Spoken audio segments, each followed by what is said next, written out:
Nunca pensé que un cambio de rutina cambiaría mi vida por completo, pero eso fue exactamente lo que sucedió en una fría mañana de julio en São Roque. Yo era una enfermera recién titulada, todavía tratando de adaptarme a la pesada rutina de un hospital público, cuando me llamaron para asistir a un parto. Todo parecía normal al principio. Los latidos del corazón, la dilatación, el movimiento del equipo. La madre era joven, de no más de 20 años, y el padre parecía nervioso, caminando de un lado a otro con el teléfono móvil en la mano. Cuando nació el bebé, el silencio llenó la habitación de una manera extraña. No era ese silencio de emoción, de encantamiento, ¿sabes? Era un silencio tenso, pesado, casi asfixiante. El llanto del niño era normal, pero al colocarlo bajo la luz se pudo apreciar una marca muy visible en su mejilla izquierda. Una mancha de color rojo brillante, como una mancha de vino, bien delimitada. Había visto marcas como esa antes, y sabía que era solo una marca de nacimiento, sin ningún riesgo. Pero los padres se quedaron paralizados. La madre giró inmediatamente la cara, sus ojos se llenaron de lágrimas y el padre palideció. En menos de 5 minutos, llamó aparte al médico y le dijo, en términos inequívocos, que no podían llevarse a ese niño a casa. En ese momento me quedé congelado. Sostuve a la niña en mis brazos, todavía sudorosa y pequeña, y observé a la pareja alejarse. Pensé que solo era el shock, que se repondrían y volverían a verla, pero no. Minutos después, regresaron solo para firmar un documento renunciando a la custodia. He visto muchas cosas feas dentro de los hospitales, pero esto me impactó de otra manera. Ni siquiera le dieron un nombre a la niña. Nada. Dejaron el papel sobre la mesa y salieron por la puerta como si estuvieran dejando un paquete no deseado. No podía apartar los ojos de ella. El bebé tenía una mirada serena, como si no supiera que acababa de ser rechazada, o quizá lo sabía y por eso ya no lloraba. Apoyé mi frente contra la suya y sentí una enorme opresión en el pecho, un recordatorio del vacío que también había cargado desde que era niña. Crecer en un refugio no fue fácil. Sabía lo que era no tener a nadie esperándote al final del día. Cuando el coordinador de la sala preguntó quién podía quedarse temporalmente con la niña, mientras se preparaban los trámites para el refugio, levanté la mano sin pensar, y así fue como llegó a mi vida. La llamé Livia, porque para mí ella representaba la vida. Una nueva oportunidad, un nuevo comienzo para ambos. En esos primeros días nadie en el hospital me miraba a los ojos. Algunos compañeros fingieron no saber lo que estaba pasando. Otros susurraban cuando pasé con Livia en brazos. Escuché los comentarios, incluso cuando intentaron ocultarlos. Hubo una vez, en el dormitorio, cuando uno de los técnicos dijo lo suficientemente fuerte para que yo lo oyera. Ella va a terminar metiéndose en problemas por culpa de esta niña marcada. Uno de los guardias de 1900 Seguridad, João, incluso tuvo la audacia de decir que era señal de mala suerte. Dijo riendo que la marca era algo del otro lado. Y allí estaba yo, con la niña en mis brazos, luchando contra el cansancio, los prejuicios y la soledad. Fue un torbellino. Quería proteger a Livia de todo, pero también necesitaba protegerme de un mundo que de repente parecía dispuesto a tragarme. Aún así lo seguí. La cuidé con toda la delicadeza que aprendí durante mis prácticas y con todo el amor que nunca recibí. Le cambié los pañales, le calenté la leche y le canté suavemente por la mañana temprano para calmarla. Y cada vez que ella sostenía mi dedo con esa pequeña mano, sentía que estaba haciendo lo correcto, incluso si el mundo decía lo contrario. Nunca tuve la ilusión de que sería fácil.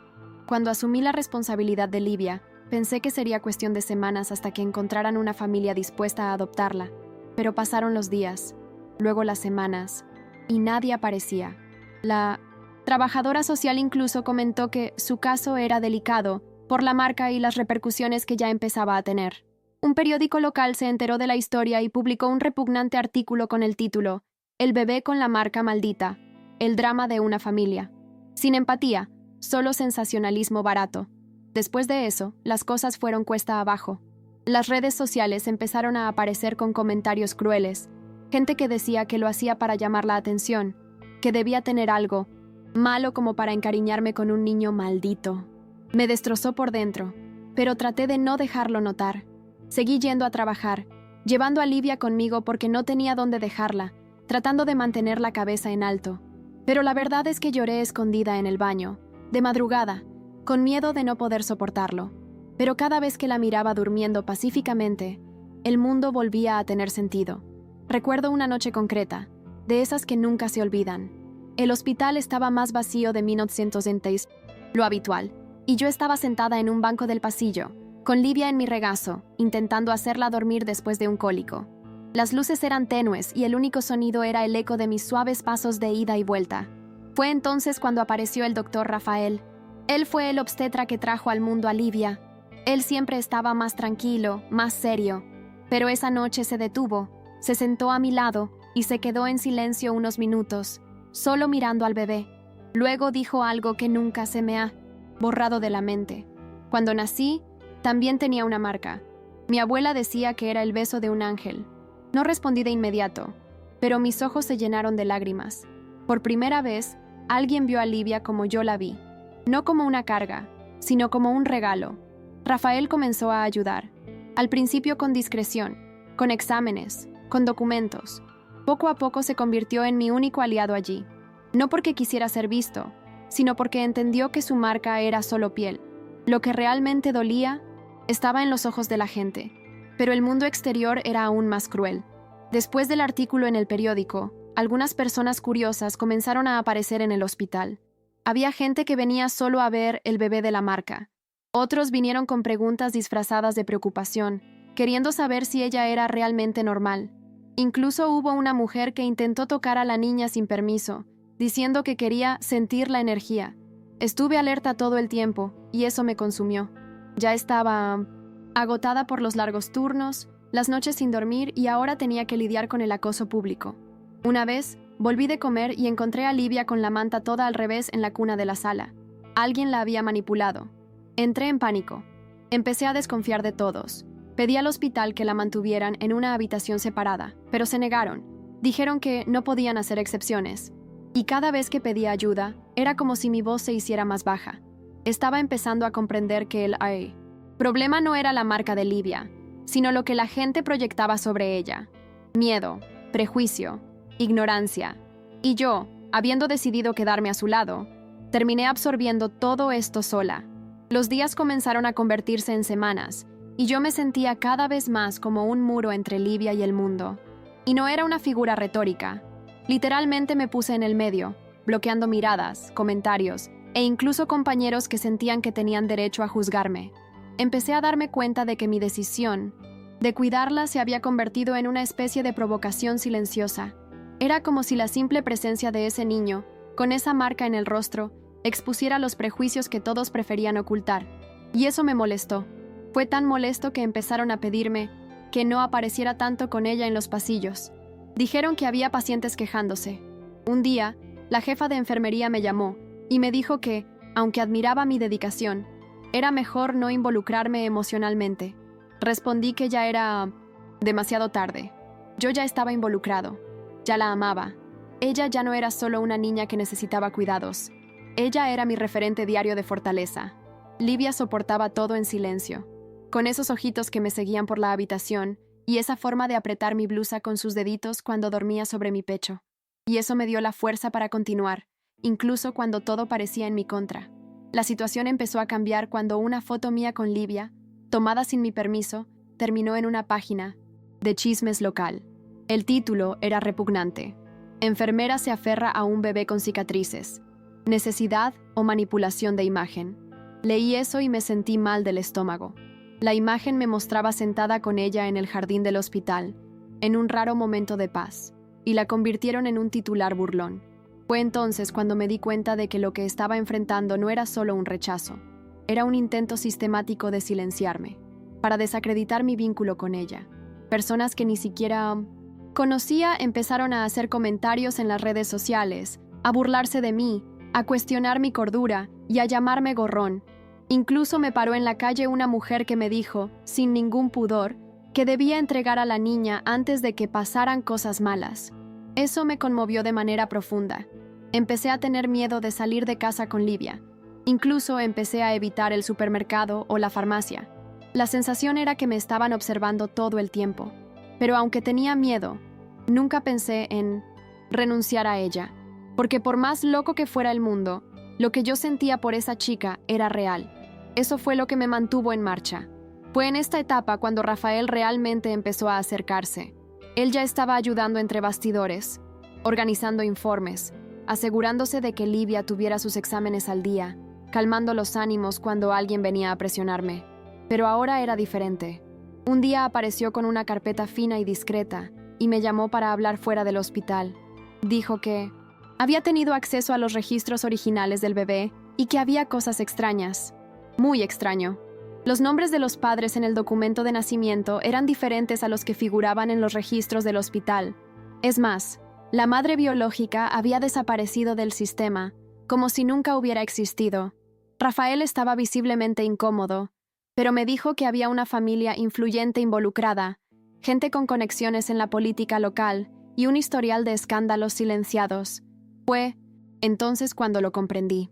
Tal vez el problema nunca fue solo la marca de nacimiento. Tal vez Livia era parte de algo más grande, algo que mucha gente quería ocultar. Y yo, sin quererlo, me metí en medio de todo.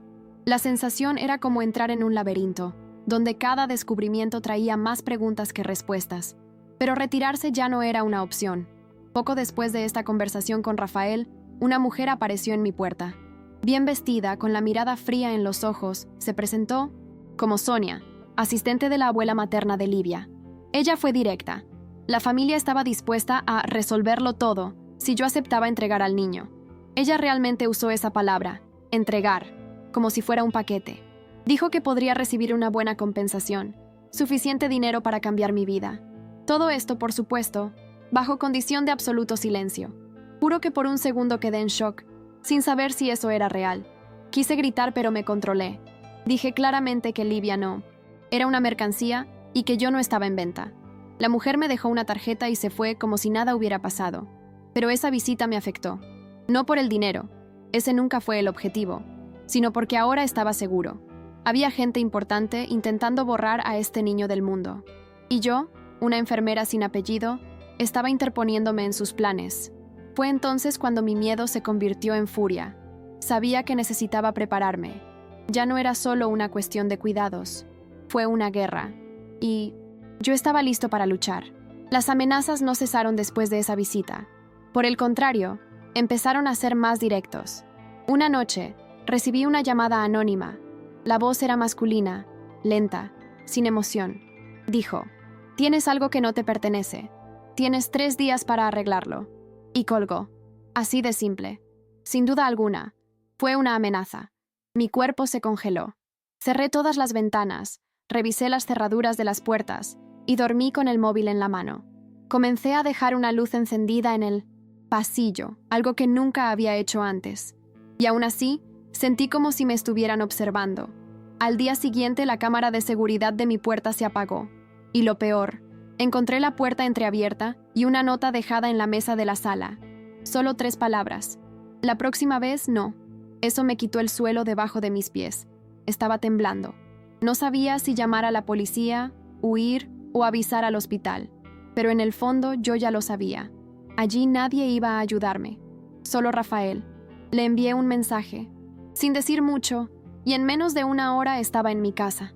Miró la nota, me miró y dijo: «Ya es oficial, van a intentarlo todo». Después de ese episodio, llevé a Livia a la casa de Rafael. Vivía solo, en una casa apartada al final de la ciudad, muy discreta. Allí sentí que podía respirar un poco. Rafael se había convertido en algo más que un colega. Era mi único refugio seguro. En aquella casa, mientras el bebé dormía en el cuarto de invitados, empezamos a armar una línea de tiempo con todo lo que sabíamos: nombres, fechas, registros alterados, informes antiguos, desapariciones sospechosas. Fue él quien consiguió una nueva pista. Descubrió que la madre biológica de Livia había formado parte de un programa de protección de testigos unos años antes, tras denunciar irregularidades en una obra pública vinculada a la familia de aquel tal Antonio, el influyente político de la ciudad, la misma obra que había desaparecido de los periódicos sin explicación, la misma familia que ahora quería comprar mi silencio. Mi corazón se aceleró. Livia no fue rechazada solo por una marca. Ella era la clave de algo sucio y peligroso que involucraba dinero, poder y mentiras. Y yo estaba en medio de todo eso con una niña en mis brazos, tratando de protegerla de un sistema que haría cualquier cosa para silenciarla. Pero cuanto más sabía, más imposible me resultaba rendirme. A estas alturas, no tenía ninguna duda de que estaban intentando intimidarme para que rompiera, pero el miedo se convirtió en combustible. Rafael me ayudó a ponerme en contacto con un abogado llamado Mauro, un tipo con experiencia que ya había enfrentado casos contra familias influyentes. Escuchó todo con atención, analizó los documentos, escuchó las amenazas y fue directo. Si van a juicio, necesitan pruebas sólidas. Esto no es solo una disputa por la custodia, es una acusación contra todo un esquema. Empezamos a armar una carpeta con todo lo que teníamos: las amenazas, la nota, los cambios en los registros, e incluso el audio de una llamada en la que una mujer, que luego confirmamos que era la propia Sonia, le habló a un hombre y le dijo: que desaparezca la niña, solo necesitamos silencio. Eso fue decisivo. Fue una prueba de que no era paranoia, fue real. Y si no hiciera nada, alguien podría hacer desaparecer a Livia de verdad. Mauro recomendó que hiciéramos público el caso, pero dudé. No sabía si exponerme a ella era lo correcto. Era un bebé, inocente, y el mundo allá afuera era demasiado cruel. La presión del otro lado también estaba creciendo. La supuesta familia biológica presentó una demanda, basándose en documentos falsificados, exigiendo la custodia de la niña. Presentaron a una mujer como hermana de Livia, dispuesta a criarla, con dignidad y estructura. Todo fue una actuación. Esa mujer nunca había estado en el hospital. Nunca había mencionado la existencia de la niña hasta ese momento. Sabía que era una trampa, pero demostrarlo no era tan sencillo. La prensa local, influenciada por Antonio, comenzó a pintar la historia como si yo estuviera desequilibrado. Los titulares decían: enfermera se niega a entregar a un niño a su familia legal, y ¿custodia ilegal o apego emocional? Leí eso y sentí un nudo en la garganta. Lo único que podía pensar era: ¿dónde estaba la justicia en todo esto? Tenían dinero, influencia, control de la narrativa. Tenía mi palabra y el amor que sentía por una chica que nadie quería. Empecé a prepararme para lo peor. Reuní todas las pruebas, vídeos, testimonios, y decidí que, si era necesario, enfrentaría a todos y cada uno de ellos en la corte, con o sin apoyo. Llegó el día de la primera audiencia, y apenas pude dormir la noche anterior. Pasé toda la noche al lado de Livia, con ella abrazada a mí, como si ella también sintiera que algo importante estaba por suceder. En el foro, la sala estaba llena. De un lado, la familia poderosa, con trajes bien cortados, abogados almidonados, y esa falsa compostura de quien quiere parecer irreprochable. Al otro lado, Rafael y yo, con una carpeta llena de documentos y el corazón oprimido en el pecho. Cuando me llamaron a declarar, sentí que mis piernas se debilitaban, pero solo le bastaba mirar a Livia, durmiendo en el regazo de Rafael, para recordar lo que estaba en juego. Le conté todo, desde el abandono en el hospital hasta las amenazas y el intento de comprar mi silencio. Mostré la nota, los registros alterados, las impresiones de los mensajes y el audio de Sonia. El juez escuchó atentamente, pero su abogado trató de desmoralizarme, diciendo que yo era emocionalmente inestable porque crecí en un orfanato, que mi pasado me hacía incapaz de proporcionar una estructura adecuada. Quise gritar, pero me mantuve firme, porque allí no solo me estaba defendiendo a mí misma, estaba defendiendo el derecho de un niño a ser amado sin tener que pagar por ello. El momento más tenso del día ocurrió cuando llamaron a declarar a la supuesta hermana de Livia. La mujer vacilaba, tartamudeaba, decía frases preparadas, como si lo hubiera ensayado todo frente al espejo. Pero entonces, inesperadamente, se desplomó. Con voz temblorosa confesó que le habían pagado para hacerse pasar por pariente. Dijo que nunca había visto a la niña antes y que la instrucción era solamente para asegurarse de que me la quitaran, sin despertar sospechas sobre su verdadero origen.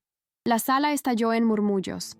El juez ordenó la suspensión inmediata de la sesión y solicitó una investigación formal por el intento de fraude procesal. Apenas podía creer lo que había oído. Sentí un alivio enorme, pero al mismo tiempo un miedo aún mayor, porque si habían llegado a ese punto, era porque estaban dispuestos a hacer cualquier cosa. Salí del foro con Livia en mis brazos, abrazándola fuertemente, mientras la gente aplaudía. Personas que ni siquiera conocía vinieron a felicitarme, diciendo que ahora la verdad había empezado a aparecer. Pero en el fondo, yo lo sabía.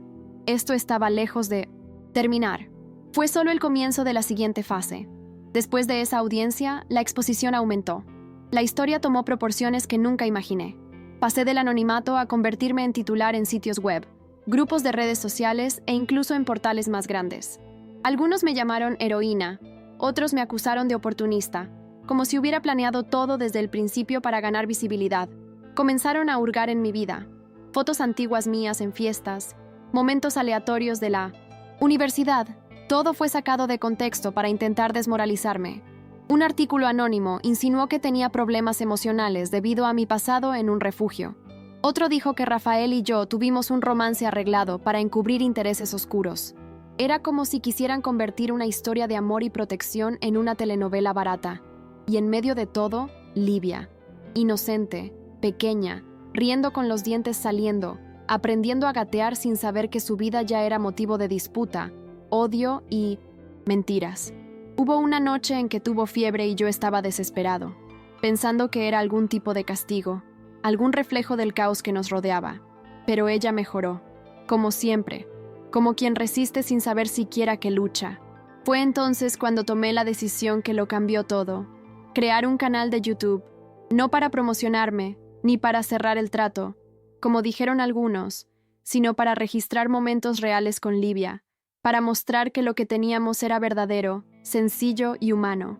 El canal se llamó Los Ojos de Livia.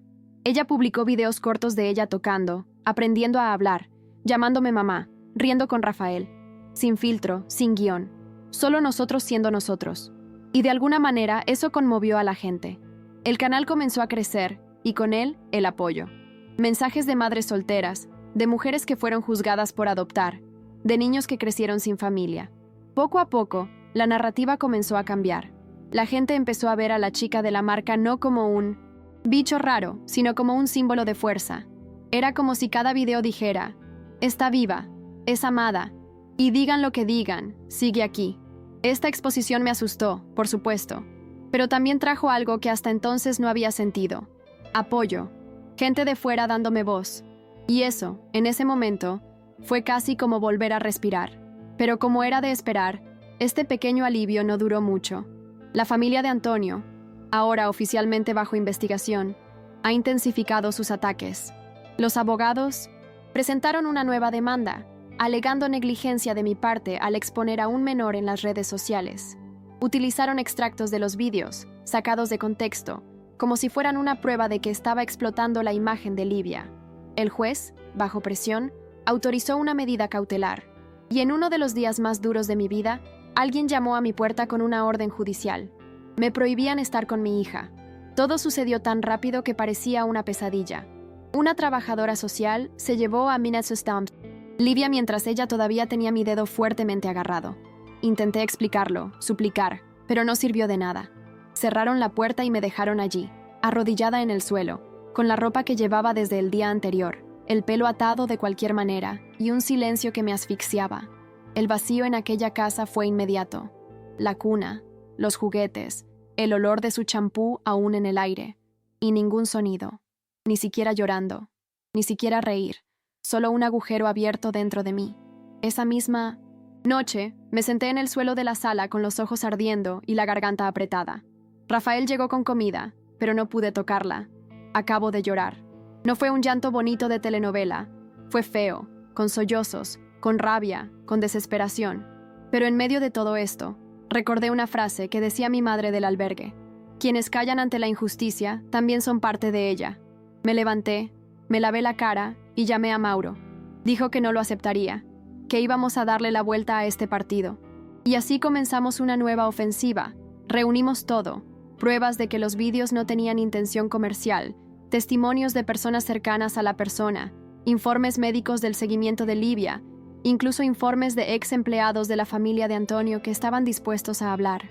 Rafael editó un vídeo con imágenes de nuestra rutina, de esos que no se pueden falsificar. El amor no se finge. Lo publicamos en el canal con el título Una madre verdadera, y el vídeo explotó. En 2 días.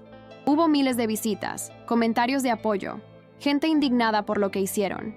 El movimiento INAA Justicia. Para Livia nació allí, de forma orgánica, verdadera. Y sentí, por primera vez en semanas, que ya no estaba sola. A medida que el vídeo se hizo popular y el movimiento ganó impulso, empezaron a aparecer personas que nunca imaginé que aparecerían. Uno de ellos era Luis, un hombre sencillo y de voz suave, que apareció en la puerta de mi apartamento con una carpeta de documentos en las manos. Dijo que era hermano de mi padre biológico, el que me abandonó cuando era un bebé. Me reconoció por la historia que circuló en internet. Dijo que, a diferencia de su hermano, él siempre quiso encontrarme, pero nunca tuvo ninguna pista. Traía registros, fotos antiguas, certificados. Y con todo esto pudimos demostrar que yo, a pesar de haber crecido olvidada en un refugio, también tenía una verdadera familia. Esto puede parecer poco para alguien que siempre ha tenido un apellido y un certificado de nacimiento con una foto en la pared, pero para mí fue un punto de inflexión. Con la ayuda de Luis, pudimos incluir nuevos elementos en la demanda, incluso mostrar la conexión entre mis orígenes y los de la propia familia de Antonio. La sangre que tanto valoraban ahora corría también por mí, indirecta, pero innegablemente. Eso desestabilizó su narrativa, y por primera vez, la balanza empezó a inclinarse a nuestro favor. Mientras tanto, la investigación contra Sonia avanzaba. Un ex empleado de 1900. La casa familiar entregó grabaciones y copias de documentos manipulados. Se descubrió que hubo un intento deliberado de ocultar el historial médico de la madre biológica de Livia, a quien le habían diagnosticado una enfermedad genética. Para no manchar la reputación de la familia, fingieron abandonar al niño e incluso consideraron cambiar la guardería. Cuando esto salió a la luz, sentí un nudo en el estómago. Todo lo que ya sospechaba ahora se confirmó. La marca de nacimiento nunca fue la verdadera razón del abandono. Fue utilizado como excusa, un cambio de enfoque. Querían deshacerse de la niña para no tener que responder de un error, de un fallo de linaje, como si un niño fuera un producto con un defecto de fabricación. Livia no era una carga. Ella era una amenaza para su imagen. Y yo fui el error en su plan, la pieza que se negó a salir del camino. Ver la verdad salir a la luz fue doloroso, pero necesario. No solo para mí, sino para ella. Porque un día, cuando crezca, quiero poder mirarla a los ojos y decirle, no dejé que nadie te borrara. La nueva audiencia fue fijada con urgencia. El clamor público, los nuevos documentos, los testimonios, todo pesaba ahora en su contra. Pero aún así, ese día estaba temblando de la cabeza a los pies. El foro estaba abarrotado. Rafael me tomó la mano y Mauro organizó el papeleo con una concentración que nunca antes había visto. Cuando entró el juez, la sala quedó en silencio. Mi corazón estaba en mi boca. Vi a Antonio, sentado en la primera fila con la misma expresión fría de siempre, como si nada pudiera tocarlo. Sonia, abatida, miró al suelo. Cuando comenzó la audiencia, Mauro fue directo al grano. Presentó las nuevas pruebas, mostró los audios, leyó las declaraciones. Pero el golpe final llegó con el vídeo de una ex enfermera que estuvo presente en el nacimiento de Livia. Dijo, con voz temblorosa, que escuchó a la madre biológica rogarle a nadie que no le dijera al padre nada sobre el niño. Si él se entera, ella no vivirá. Fueron las palabras que repitió en el vídeo. La habitación quedó en silencio. El juez bajó la cabeza un momento, miró fijamente a los representantes de la familia y dijo, esto ya no es solo una disputa por la custodia, es un intento de borrar una vida. Después de la audiencia, el juez anuló la medida cautelar y autorizó que me devuelvan la custodia provisional de Livia. Cuando leí el papel con la decisión, lloré tanto que apenas podía ver las letras. Salí del foro y abracé a Livia con una fuerza que parecía que no me soltaría nunca. Rafael estaba llorando a mi lado. Mauro sonrió por primera vez en semanas. Afuera se formaba una pequeña multitud, con carteles, gente aplaudiendo, gritando mi nombre, el nombre de Livia. No tenía idea de que tanta gente me seguía. Alguien puso flores en mi mano. Alguien más me regaló un osito de peluche para ella. Fueron gestos sencillos, pero en ese momento me demostraron que el amor que sentía no era solitario. Ese día llevé a Livia a casa como si llevara el mundo en mis brazos. Durmió toda la tarde, como si supiera que por primera vez en mucho tiempo estaba realmente a salvo. Y yo, tumbado en el suelo del salón, con la cabeza apoyada en el sofá, solo podía dar gracias en silencio. No por haber ganado, pero por seguir estando completo, porque ella todavía está aquí, por estar juntos. Con el regreso de Livia, comencé a reconstruir mi rutina, pero sabía que nada volvería a ser igual. El trauma permaneció. Cada vez que sonaba el intercomunicador me quedaba congelado. Cada vez que alguien me llamaba por mi nombre en la calle, miraba 2 veces. Pero al mismo tiempo, algo dentro de mí había cambiado. Ya no me sentía invisible. Por primera vez supe lo que era ser escuchado, ser apoyado. Seguí publicando en el canal, con más cautela, por supuesto, pero ahora con toda una comunidad de madres, padres, tíos, abuelos, gente común que se había conectado con nuestra historia. Los mensajes seguían llegando. Me inspiraste a luchar por la custodia de mi sobrino. Adopté a mi hija después de conocerte.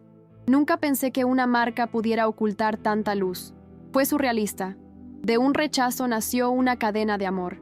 Y Livia, sin saberlo, era el centro de todo. Cada paso que daba, cada palabra nueva que aprendía, lo sentía como una respuesta silenciosa al mundo. Ella no solo sobrevivió al abandono, prosperó. Y junto a ella, yo también florecí. Para el 5º cumpleaños de Livia, decidí hacer algo sencillo, pero especial. Organicé una pequeña fiesta en el patio trasero, con banderas de colores, pastel de zanahoria con glaseado de chocolate y jugo de cartón. Invité solo a quienes realmente fueron parte de nuestra historia. Rafael, Mauro, Doña Vera, la enfermera que había testificado en el tribunal, y algunos vecinos que nos apoyaron desde el principio. Sin lujos, solo verdad. Livia corría por el patio con un vestido azul claro, con los rizos sueltos y el rostro iluminado por el sol. La marca en su mejilla, que anteriormente había sido fuente de tanto odio, ahora parecía solo un bonito detalle en su historia. Un guión, un símbolo. Cuando fue a soplar las velas, me miró con ojos brillantes y me dijo: «Mami, estoy muy feliz». Y me derrumbé. Lloré delante de todos, no de tristeza, pero de alivio, de agradecimiento, de orgullo. Porque en ese momento supe con toda mi alma que todo valía la pena. Cada lágrima, cada noche sin dormir, toda amenaza, cada prueba, nada de eso importaba ya. Ella estaba viva, feliz y me llamaba mamá. Eso fue todo.